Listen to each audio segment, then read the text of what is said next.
Many people think that cutting a wefted wig is a lot like cutting natural hair, and that's just simply not true. I'm going to show you how to cut a wig that has actual wefts in the back instead of a rooted construction. The first step that we're going to do is we're going to pin the upper levels of hair out of the way. So that just means carving off this lower section. And just twist this up and clip it up out of the way.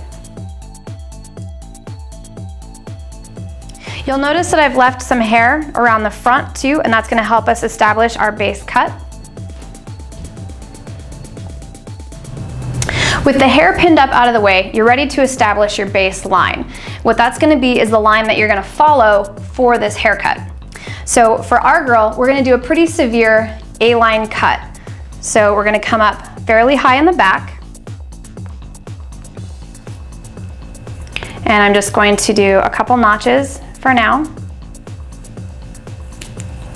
Just one in the back, in the center, to show me how high I want to keep it. And then we're going to establish one in the front to show how low I'm going to go in the front. Okay. I'm also going to repeat this on the front on the other side so that when I go from this line to there, they're going to match. Because we've established our back and we've established our two front notches and this angle is so severe, we actually want to establish a couple more notches in here to make sure that we're actually following a straight line around. So in order to do that, I'm going to pick up one strand here, double check where that line is in the front, and put in another notch. That will help me stay on that line.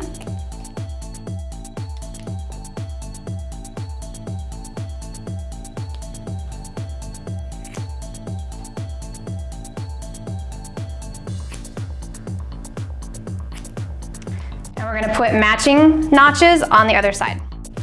With our notches established, now we're going to create that first line from the back all the way to the front on both sides. The name of the game is to try to keep this cut symmetrical. If it's off balance, it's going to look really weird.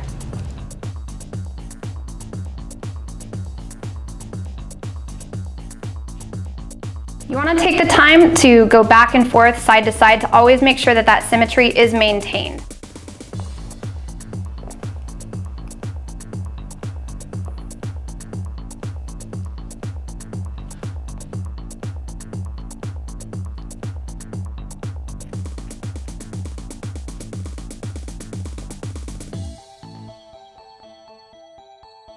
Now that we've got our baseline established, what you can see here is the reason why cutting a wig is different than cutting normal hair.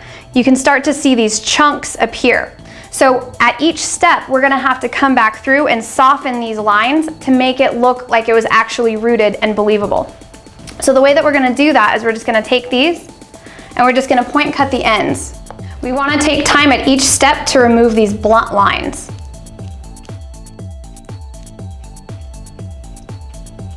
Point cutting softens any blunt edges that are produced by the wefts when you actually give it your base lines.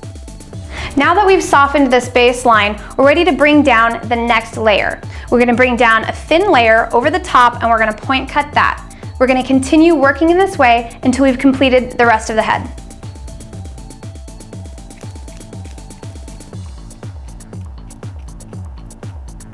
Make sure that your weft layers are pulled down evenly and that when you pick it up, that you are cutting against the backdrop of your previously cut layers. Continue this for each additional layer. Once you've finished pulling down and cutting all of your layers, the next thing you need to do is comb the hair into place and do a final check to make sure that you don't have any long spots from hairs being out of place.